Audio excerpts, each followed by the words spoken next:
Good evening, everyone. This is Prashant Tandon from Pushpanjali Rosary, Bareilly. This is the 10th part of the series that we had started, Grow Roses in Pots with Prashant. हम लोगों ने इस plant में 15th मई को fertiliser supply किया था, जिसमें कि 50 ग्राम्स सरसों की खली, 50 ग्राम्स बोन मील और 10 ग्राम्स डीएपी हमने सप्लाई किया था। तो आज जो है इसमें दोबारा से फर्टिलाइज़र सप्लाई करेंगे और अभी तक जो एक महीने में मैंने क्या क्या किया है इसमें, वो सारी चीज़ें मैं आपके साथ शेयर करूँगा इस वीडियो में। तो आप ग्रोथ देख पा रहे हैं पहले से कितनी ज़्यादा इसमें ग्रोथ हो गई है, वेजिटेटिव ग्रोथ, क्योंकि सरसों की खली जो है वो स्लो रिलीजिंग नाइट्रोजन है। तो नाइट्रोजन से जो है पत्तियाँ बहुत अच्छी बन के आती हैं, क्लोरोफिल डेवलपमेंट में मदद करती है और उसी से इसका खाना बनता है। तो नाइट्रोजन बहुत इंपॉर्टेंट है प्लांट्स के लिए। इसी तरीके से फॉस्फोरस है जो कि रूट डेवलपमेंट में बहुत फ़ायदा करता है। तो जो हमने इसमें बोन मील और जो हमने इसमें सरसों की खली दी थी वो फॉस्फोरस में बहुत रिच होती है, और फिर डायमोनियम फॉस्फेट तो हमने दिया ही था, डीएपी, जो कि नाइट्रोजन और फॉस्फोरस का ही कॉम्बिनेशन है। तो उससे भी वो दोनों चीज़ें इस प्लांट को मिली हैं। तो इसकी जो वेजिटेटिव ग्रोथ है वो काफ़ी ज़्यादा बढ़ गई है।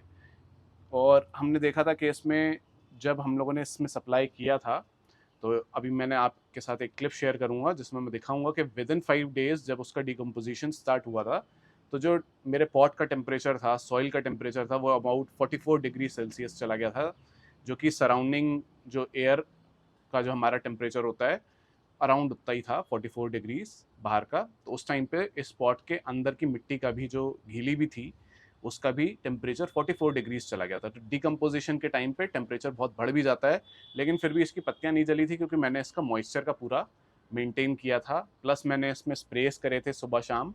जब मैंने इसमें फर्टिलाइज़र दिया था तो सुबह शाम इसमें पानी के स्प्रे करे थे, और सुबह शाम मैंने दोनों टाइम इसमें पानी पॉट में दिया था।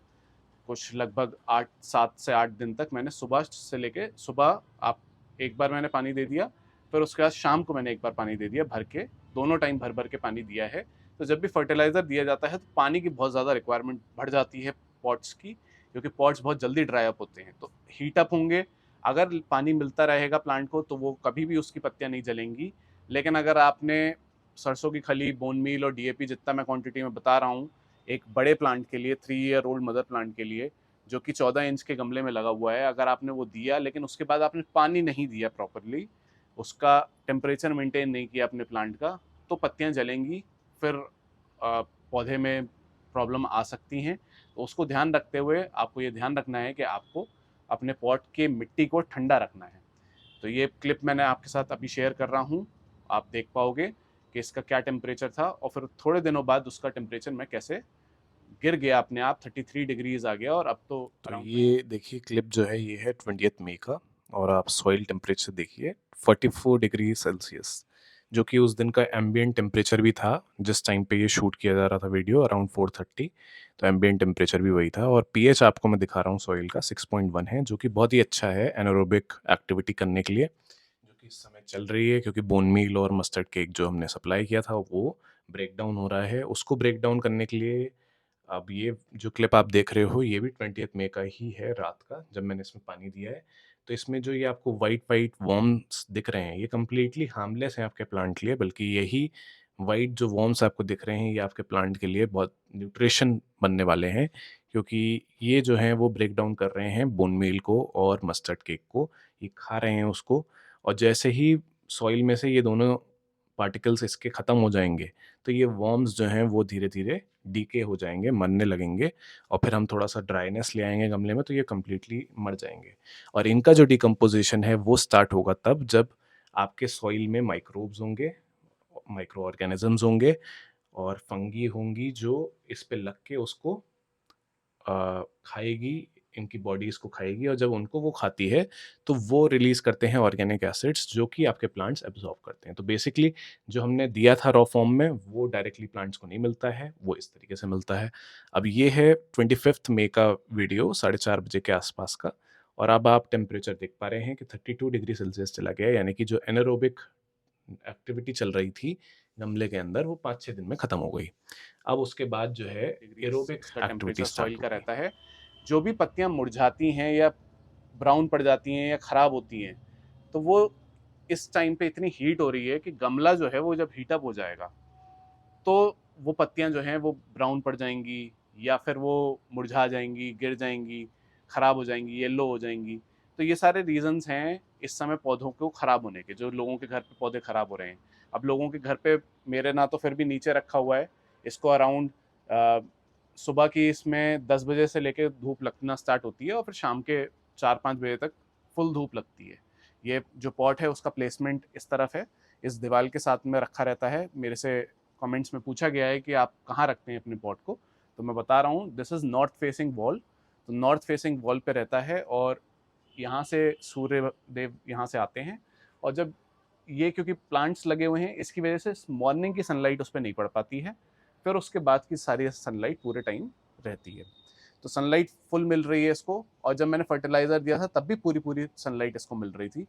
बस मैंने 2 दिन के लिए, जब जब टेम्परेचर 44 डिग्री सेल्सियस हो गया था मेरे सॉइल का, तब मैंने इसको थोड़ा सा शेड में रख दिया था कि इसको धूप दोपहर की ना मिले, जिससे कि ये इसकी जो पत्तियां हैं वो ना मुरझाएं। तो ये सारी चीज़ें मैं आपको बता रहा हूँ स्टेप बाय स्टेप जो आपको करना है। जब आप फर्टिलाइज़र देंगे तो हीटअप होगा गमला, with in 4 to 5 days decomposition start हो जाता है, और 2 दिन उतना टेम्परेचर 2 से 3 दिन रहता है। उसके लिए आप एक और काम कर सकते हैं, डबल पॉटिंग मेथड, जो मैंने कर रखा है अपने पॉट को। ये मेरा 14 इंच का पॉट है, इसके ये एक 16 से 17 इंच का पॉट दूसरा रखा हुआ है, जिसके अंदर मैंने इस 14 इंच के पॉट को रखा हुआ है, और उसके बीच में मैंने यहाँ पे एक लेयरिंग कर दी है जूट सैक की, जिसको मैं गीला कर देता हूँ।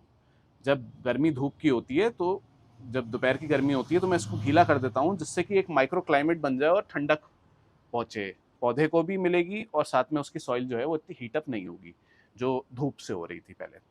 तो ये आप कर सकते हो, बहुत ईजी प्रोसेस है। आपका गमला अगर 14 इंच का है तो आप 17 से 18 इंच का एक बड़ा गमला ले आइए और उस बड़े गमले के अंदर अपने छोटे गमले को रख दीजिए। तो उससे एक जो वैक्यूम अंदर क्रिएट होगा, उसकी वजह से जो आपका पॉट है वो इतनी जल्दी हीटअप नहीं होगा। ऑलरेडी वो आपके टेम्परेचर को गिरा देगा सॉइल के। उसके बाद फर्दर अगर आपको कुछ करना है अच्छा अपने प्लांट के लिए, तो आप इस तरह से एक जूट सैग ले सकते हैं और इसको आप वेट करके इस पर एक बार लगा दीजिए, फिर आपको निकालने की ज़रूरत नहीं है, वो लगा रहेगा। ये तब तक लगा रहेगा जब तक ड्राइनेस रहेगी एयर में, जब तक हीट बहुत ज़्यादा है, 44, 42, 46 डिग्री टेम्परेचर जा रहा है लोगों के ना, तो तब ये लगाने का काम है। और जब ये बरसात शुरू हो जाएगी तो ये जूट सैक आप हटा सकते हैं, क्योंकि ऑलरेडी फिर बहुत ज़्यादा मॉइस्चर एयर में रहता है। तो जब एयर में मॉइस्चर कम है, ये सब आप चेक कर सकते हैं कि एयर में मॉइस्चर कम है कि नहीं है। ये आपके फ़ोन्स में दिख जाता है, स्मार्टफोन्स में जो वेदर वाला सेक्शन होता है, आप उसको खोल के देखते रहते हैं टेम्परेचर क्या हो रहा है, उसी में नीचे दे रखा होता है कि मॉइस्चर इस समय एयर में कितनी है। तो अगर 40% से कम मॉइस्चर है तो आप इस तरीके से अराउंड इसके सराउंडिंग में मॉइस्चर क्रिएट कर सकते हैं, जिससे प्लांट्स को ब्रीथ करना आसान हो जाएगा, ठंडा अपने आप को ठंडा रखना आसान हो जाएगा। तो ये सारी चीज़ें इसको बेनिफिट करती हैं प्लांट्स को। तो अब हमारे इसमें अराउंड 15 मई को मैंने दिया था, आज 18 जून है, तो 30 डेज से ज़्यादा हो गए हैं। अब इसको नाइट्रोजन की डोज की ज़रूरत है दोबारा से। अब जब इसमें हम ये सारी फीडिंग करते हैं तो इसके बीच में हम लोग क्या करते हैं वो भी मैं आपके साथ शेयर कर देता हूँ, मैंने क्या क्या किया था।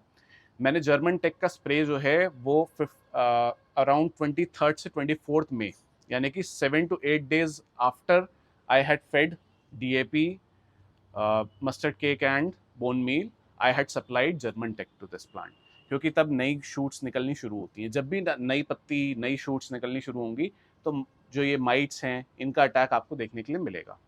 तो पत्ती हल्की हल्की श्रिंक होने लगेगी। तो जैसे ही आपको दिखे, आप 7 to 8 डेज के अंदर अंदर जैसे ही नया ग्रोथ दिखे, आप जर्मन टेक 1.5 ml पर लीटर ऑफ वाटर लेकर सप्लाई कर सकते हैं।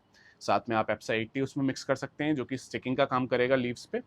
और कोशिश किया करिए कि जब भी आप जर्मन टेक या किसी भी, या एक्सोटस मैं बोलता हूँ कि आप यूज़ कर सकते हैं, तो वो दो जो हैं आपके माइट्स के लिए यूज़ किए जाएंगे, तो वो पत्ती के नीचे लगती है माइट्स हमेशा। पत्ती के ऊपर तो आप स्प्रे कर ही रहे हो, कोशिश करो कि आपके पत्ती के नीचे भी स्प्रे आ जाए। उससे जो माइट्स है वो अपने आप वहाँ पे कंट्रोल हो जाएगी, पेनिट्रेट कर जाएगा वो वहाँ पर, और वहाँ से फिर वो सैप को, आपके प्लांट के जो पत्तियाँ हैं उसके सैप को वो नहीं खा पाएगा। फिर इसके बाद अब दूसरी हमने जो इसका जर्मन टेक का सप्लाई किया था वो विद इन 5 डेज किया था। मतलब 23 को अगर मैंने दिया था, जो कि अराउंड 8 डेज है, फ्रॉम 8 से 10 डेज, आई थिंक 10 डेज पे मैंने दिया था जहाँ तक मुझे याद है। 25th आप मान के चलिए, क्योंकि तभी इसमें नई शूट्स निकलनी शुरू हुई थी। जब नई शूट्स निकलनी शुरू हुई थी तब मैंने इसमें जर्मन टेक दिया था। बस आपको ये ध्यान रखना है कि जब आप फर्टिलाइजर सप्लाई करेंगे, नए शूट्स जब स्प्राउट करना स्टार्ट कर देंगे, तब आपको जर्मन टेक देना है, क्योंकि तभी माइट्स लगती है। तो वो आपको स्टेज अपने प्लांट के हिसाब से आपको देखना है, टेम्परेचर के हिसाब से देखना है। जब भी ये चीज़ आप लगाएंगे, जब प्लांट को आप नए शूट्स निकलते देखें, तब आप उसमें जर्मन टेक सप्लाई करें। ऐसा कुछ फिक्स नहीं है कि अगर आपने 15th मई को या 15th ऑफ एनी मंथ आपने दिया है तो आपको विद इन 7 डेज या विद इन 8 डेज आपको जर्मन टेक देना है। आपको ये देखना है कि इसमें नए शूट्स कब डेवलप हो रहे हैं।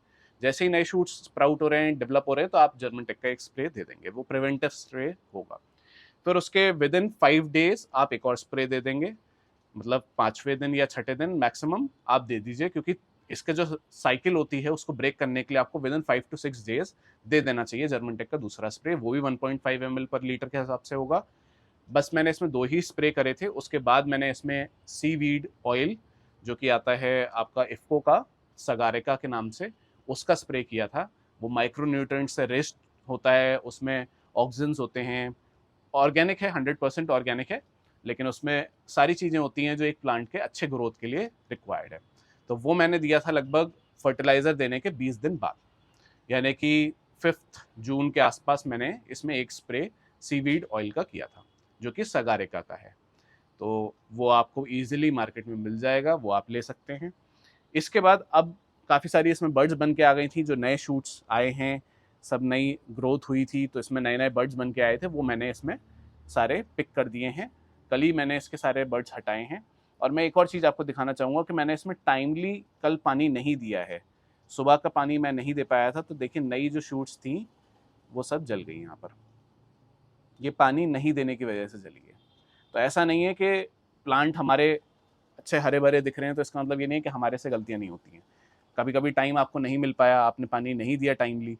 मैंने इसको शाम को दिया कल, लगभग 3 साढ़े 3 बजे मेरे को टाइम मिला तो मैंने इसको पानी दे दिया। सुबह का मैं पानी नहीं दे पाया, तो इसमें ये आप देख रहे हो कि ये लीफ बर्न इसमें हो गया है 2-3 जगह पे। बहुत ज़्यादा नहीं हुआ है डैमेज, लेकिन बहुत ज़्यादा डैमेज हो जाता अगर मैं दोपहर में भी उसको पानी नहीं देता, तो काफ़ी डैमेज हो जाता। तो ये सब चीज़ों का आपको ध्यान रखना है। पानी का इस समय स्पेशली ध्यान रखना है। अगर आपको अपने पौधे को ज़िंदा रखना है तो पानी अच्छा दीजिए।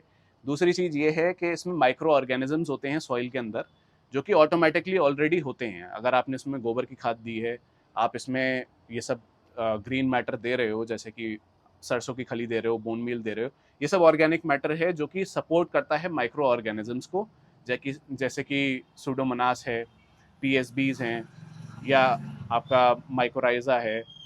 तो ये सारे जो माइक्रो ऑर्गेनिजम्स होते हैं, ये सॉइल से जितने भी मिनरल्स हैं, जितने भी माइक्रो न्यूट्रिएंट्स हैं, मैक्रो न्यूट्रिएंट्स हैं, उनको सॉल्युबल करते हैं, जिससे कि वो प्लांट तक पहुंच पाएँ। सॉल्युबल मतलब एक तरह से आप कह सकते हो कि हमने तो इसमें सारी चीज़ें दे दी, लेकिन वो अलग अलग जगह पड़ी हुई हैं। उनको छोटे छोटे टुकड़ों में तोड़कर उनको एक ऑर्गेनिक एसिड रिलीज करते हैं ये माइक्रो ऑर्गेनिज्म, सूडोमोनास जैसे, माइकोराइजा जैसे। इस तरह के जो ये माइक्रो ऑर्गेनिजम्स हैं, ये रिलीज करते हैं ऑर्गेनिक एसिड्स। वो organic acids basically in plants को रिक्वायर्ड होता है, ये उनको खींचते हैं अपने पास और उसको यूज़ करते हैं। तो इनके अंदर माइक्रो ऑर्गेनिजम्स ऑलरेडी हैं मेरी सॉइल में, मेरे को ज़रूरत नहीं है, क्योंकि मैंने उसमें गोबर की खाद डाल रखी है और मैं उसमें मॉइस्चर प्रॉपरली मेंटेन करता हूँ। तो उसमें अपने आप ये सारे माइक्रो ऑर्गेनिजम्स बन जाते हैं जब आप ऑर्गेनिक फीड ऐसी देते हो, प्लस आप इसमें ह्यूमिक एसिड देते हो, प्लस आप इसमें इफ्को का सीवीड देते हो, तो वो सारे माइक्रो ऑर्गेनिजम्स धीरे धीरे अपने आप डेवलप हो जाते हैं। लेकिन अगर उन माइक्रो ऑर्गेनिजम्स को आपको ज़िंदा रखना है तो आप इसमें क्लोरीनेटेड वाटर नहीं देंगे। यानी कि अगर आपके ना म्यूनिसिपल का पानी आता है जो आप इसको देते हो, उसका टीडीएस भले ही कम होगा, लेकिन अगर वो क्लोरीन से ट्रीटेड पानी है तो वो आपके माइक्रो ऑर्गेनिजम्स को ख़त्म कर देगा। आपके प्लांट्स धीरे धीरे वो न्यूट्रिएंट्स ही नहीं अपटेक कर पाएंगे और उसके बाद वो मर जाएंगे। तो क्लोरीन ना हो आपके पानी में, ये चीज़ ध्यान रखें। वो पानी आपका चाहे डिस्टिल्ड वाटर हो, जो कि आपके एयर कंडीशन से रेसिड्यू वाटर आ रहा है, या आरओ का पानी हो, या जैसा भी, अगर ग्राउंड वाटर है तो उसमें क्लोरीन यूजुअली नहीं होगा। तो ये चीज़ आपको ध्यान रखनी है कि आपके पानी में क्लोरीन ना हो, नहीं तो वो प्लांट को उसके जो माइक्रो ऑर्गेनिजम्स हैं, फिर या तो आपको बार बार माइक्रो ऑर्गेनिजम्स सप्लाई करने पड़ेंगे अपने प्लांट में अगर आप क्लोरीन वाला पानी दे रहे हैं, क्योंकि क्लोरीन वाला जो पानी है वो उन माइक्रो ऑर्गेनिजम्स पे नेगेटिव इफेक्ट करता है। उनको सप्रेस कर देता है, जिसकी वजह से वो ग्रोथ नहीं कर पाते हैं। वैसे तो वो अपने आप ही मल्टीप्लाई होते रहते हैं। तो ये चीज़ मैंने आपको बता दी। अब आज हम इसमें दोबारा से फीडिंग करने वाले हैं। सिमिलर फीडिंग है, क्योंकि 30 डेज हो गए हैं, मैंने आपको बताया था। नेक्स्ट 30 डेज के बाद, और टेम्परेचर अभी 40 डिग्रीज के आसपास जा रहा है बरेली में। इस बार रेन्स में हम देख रहे हैं कि काफ़ी लेट हो गया है because of El Nino effect, जो कि जिसकी वजह से मानसून लेट हुआ है पूरे इंडिया में। तो अभी पानी नहीं बरस रहा है, तो मैं इस समय फीडिंग दे सकता हूँ इसको। तो मैं फीडिंग में वही देने वाला हूँ जो मैंने लास्ट टाइम दिया था, जिसमें कि मैंने सरसों की खली है और 50 ग्राम सरसों की खली है ये, 50 ग्राम्स इसमें बोन मील है और 10 ग्राम इसमें डीएपी है, जो कि सफिशिएंट है मेरे इस प्लांट के लिए। अच्छा खासा बड़ा प्लांट है ये, इसके लिए फिर से ये 30 डेज के लिए सफिशिएंट होगा। इसमें मैंने थोड़ी सी सॉइल को टर्न कर दिया था ऑलरेडी। अब इसको मेरे को साइड साइड में देना है, बीच में नहीं दूंगा मैं। तो ये इस तरीके से साइड साइड में थोड़ा थोड़ा करके मैं इस तरीके से दे दूंगा। जिस तरफ लीव या फिर जिस तरफ से आपकी स्टेम्स ग्रो हो रही हैं उस तरफ ज़्यादा ना दें, बाकी आप इस तरीके से साइड साइड में दे सकते हैं। और इसके बाद आपको पानी दे देना है।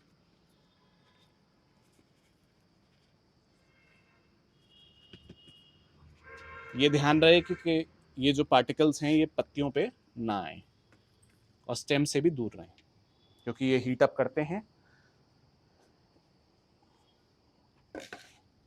अब इसमें मैं पानी अच्छे से दे दूंगा। जब आप ये फर्टिलाइजर ऑर्गेनिक देते हैं तो आपकी सॉइल का स्ट्रक्चर भी चेंज होता है, और इस तरीके से ये सॉलिड फॉर्म में जो मैं दे रहा हूँ फर्टिलाइजर्स, ये आप सिंडर में नहीं दे सकते हैं, ये ध्यान रखिएगा। और कोकोपीट में भी आप इस तरीके से फर्टिलाइजर ये नहीं दे सकते हैं, उसमें लिक्विड फॉर्म में ही देना पड़ेगा आपको। अब इसको मैं आपको बता देता हूँ, जो ये जूट सैग है, वैसे अभी तो शाम हो गई है, अभी हमें ज़रूरत नहीं है इस जूट सैग को गीला करने की।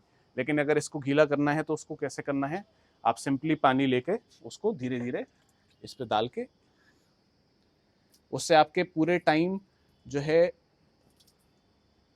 पॉट में पानी नहीं रहेगा, लेकिन फिर भी ये धीरे धीरे आपका इस तरीके से आप इस पे स्प्रे भी कर सकते हैं।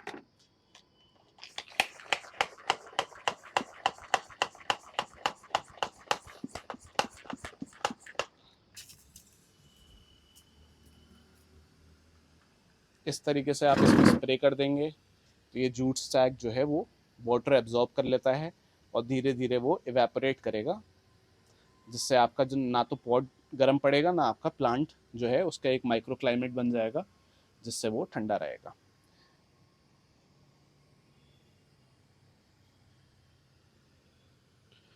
मैं कैमरा पर्सन से रिक्वेस्ट करूंगा कि वो यहाँ से थोड़ा सा दिखाएं। जूट सैग मेरा यहाँ से इस रिम पे लगा हुआ है। ये एक 17 इंच पॉट है, इसके अंदर वाला जो है वो 14 इंच पॉट है। तो ये जो है हमने इसको पूरा सराउंड इस तरीके से कर दिया है, जिस साइड से धूप पड़ती है वो सामने रहेगी और वो गीली रहेगी तो उस पर इवेपोरेट होता रहेगा।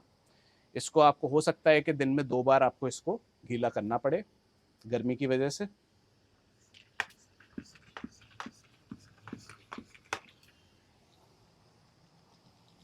और सुबह शाम अगर आप इस पर स्प्रे करेंगे पानी का तो बहुत अच्छा है।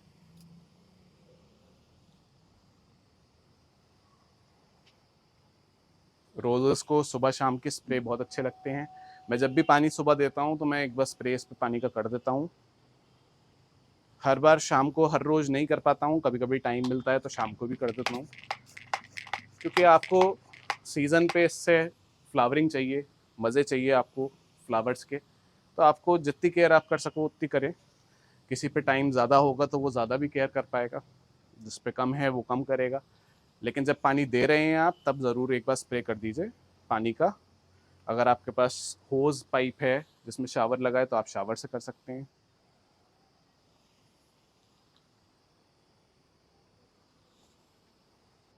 अब इसमें फिर से वही रूटीन मैं फॉलो करने वाला हूँ जो मैंने आज डिस्कस किया है आपसे। अभी तो मैं इसको ठंडा रखने के लिए पॉट्स को, जो मेरे, क्योंकि अभी मैंने फर्टिलाइज़र दिया है तो विद इन 5 डेज इसमें डिकम्पोजिशन होगा। जब डिकम्पोजिशन हो जाएगा इसमें तो वही दोबारा से जो सॉइल है वो बहुत हीटअप करेगी। तो मुझे ये ध्यान रखना पड़ेगा कि गर्मी के टाइम पे मैं इस जूट सैक को गीला रखूं, जिससे कि एक माइक्रो क्लाइमेट बना रहे और मेरी लीव्स जो हैं वो जले नहीं।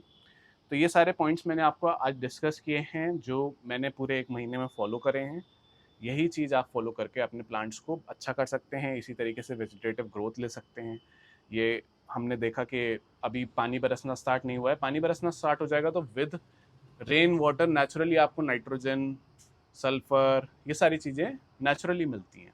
रेन वाटर में ये सारी चीज़ें नेचुरली होती हैं, तब पानी भी देने की ज़रूरत नहीं पड़ती। तो जो पानी देने का आपका मोस्ट इम्पॉर्टेंट टाइम पीरियड था वो यही था, अप्रैल से लेकर जून मिड तक, जब तक पानी बरसना स्टार्ट ना हो जाए तब पानी का बहुत ध्यान रखना पड़ता है। जो ज़्यादातर पानी लोगों के पौधे इस समय ख़राब हुए हैं, चाहे गुलाब के हुए हों चाहे और कोई पौधे ख़राब हुए हों, वो मोस्टली पानी की वजह से ही हैं, पानी की कमी की वजह से ही हैं। और यही टिप्स जो हैं वो मैंने आपके साथ शेयर करनी थी आज। Thank you for watching the video. हम आपको नेक्स्ट पार्ट में मैं फर्दर माइक्रो न्यूट्रिएंट्स के ऊपर डिस्कस करूँगा कि उनका क्या रोल होता है। हमने डिस्कस किया कि इसमें नाइट्रोजन और फॉस्फोरस का क्या रोल है। नाइट्रोजन काम करता है पत्तियों के ऊपर और फॉस्फोरस जो है वो काम करता है रूट्स के ऊपर, रूट डेवलपमेंट के ऊपर। और पोटेशियम जो है वो भी चाहिए होता है थोड़ी थोड़ी मात्रा में इस समय। वैसे तो फ्लावरिंग के टाइम पे पोटेशियम की ज़्यादा ज़रूरत होती है, लेकिन अभी भी पोटेशियम की ज़रूरत होगी क्योंकि वो ओवरऑल ग्रोथ में हेल्प करता है, एंजाइम्स को मोबिलाइज करने में मदद करता है। प्लांट के अंदर जो एंजाइम्स होते हैं उनको मोबिलाइज करने में मदद करता है, इसलिए पोटाश भी ज़रूरी है। लेकिन इस समय सबसे ज़्यादा ज़रूरी हमें वेजिटेटिव ग्रोथ के लिए नाइट्रोजन और फॉस्फोरस होता है। तो जो फर्टिलाइज़र आज हमने सप्लाई किया है इसमें, चाहे वो मस्टर्ड केक है, चाहे वो बोन मील है, बोन मील भी फॉस्फोरस का बहुत रिच सोर्स है। और जो मस्टर्ड केक हमने दिया है वो भी बहुत अच्छा सोर्स है नाइट्रोजन का और फॉस्फोरस का। फॉस्फोरस उसमें उतनी ज़्यादा नहीं है, लेकिन नाइट्रोजन बहुत होती है और उसमें पोटैश भी होता है थोड़ा सा। तो मस्टर्ड केक से हमें पोटैश भी मिल गया, फॉस्फोरस भी मिल गया, नाइट्रोजन भी मिल गया। जो हमने बोन मील दिया है उससे काफ़ी फॉस्फोरस मिल गया है, और डीएपी में भी फॉस्फोरस है क्योंकि इस समय रूट डेवलपमेंट हमें चाहिए, और साथ में स्लो रिलीजिंग नाइट्रोजन हमें मिल ही रहा है मस्टर्ड केक से, जिसकी वजह से इसकी वेजिटेटिव ग्रोथ अच्छी होगी। इसमें क्लोरोफिल डेवलपमेंट अच्छा होगा, जिसकी वजह से ये अपना खाना बनाएगा तो नए नए शूट्स ब्रेकआउट करेगा।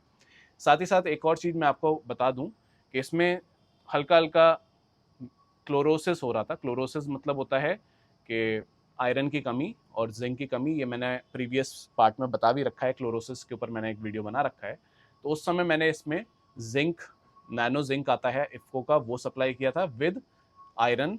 आयरन मैंने क्या किया था कि आयरन नेल्स ले ली थी, उसको मैंने एक ग्लास में 2 दिन तक रख दिया पानी के अंदर, और उसमें हल्का सा नींबू डाल दिया जिससे कि थोड़ा पानी जो है एसिडिक हो जाए, तो वो ईजिली जो है ब्रेक डाउन करेगा आयरन को। और फिर उस वाटर को मैंने 2 लीटर पानी में डाइल्यूट करके उसमें एप्सा 80 मिलाया, उसमें नैनो जिंक मिलाया और उससे स्प्रे किया। तो इसमें जो क्लोरोसिस की प्रॉब्लम हो रही थी वो ख़त्म हो गई। वो इसलिए हो रही थी क्योंकि बहुत ज़्यादा फॉस्फोरस भी जो है वो आयरन को और जिंक को ब्लॉक कर देता है पॉट के अंदर। तो वो चीज़ भी होती है जब आप ये फर्टिलाइज़र दोगे, मस्टर्ड केक दोगे और आप बोन मील दोगे, तो वो आयरन अगर है भी पॉट के अंदर तो उसको वो लॉक कर लेगा, या आप कह सकते हो कि उसका इतना अपटेक नहीं हो पाता है because of too much phosphorus in the pot. तो इसलिए आप उसका स्प्रे करेंगे तो वो क्लोरोसिस की प्रॉब्लम खत्म हो जाएगी, आपका क्लोरोफिल अच्छा हो जाएगा, आपकी पत्तियाँ अच्छी हो जाएंगी। पत्तियाँ अच्छी हो जाएंगी तो खाना अच्छा बनाएंगी, अच्छी ग्रोथ लेगा आपका प्लांट। तो ये एक और चीज़ मुझे आपके साथ शेयर करनी थी। Thank you very much for watching the video.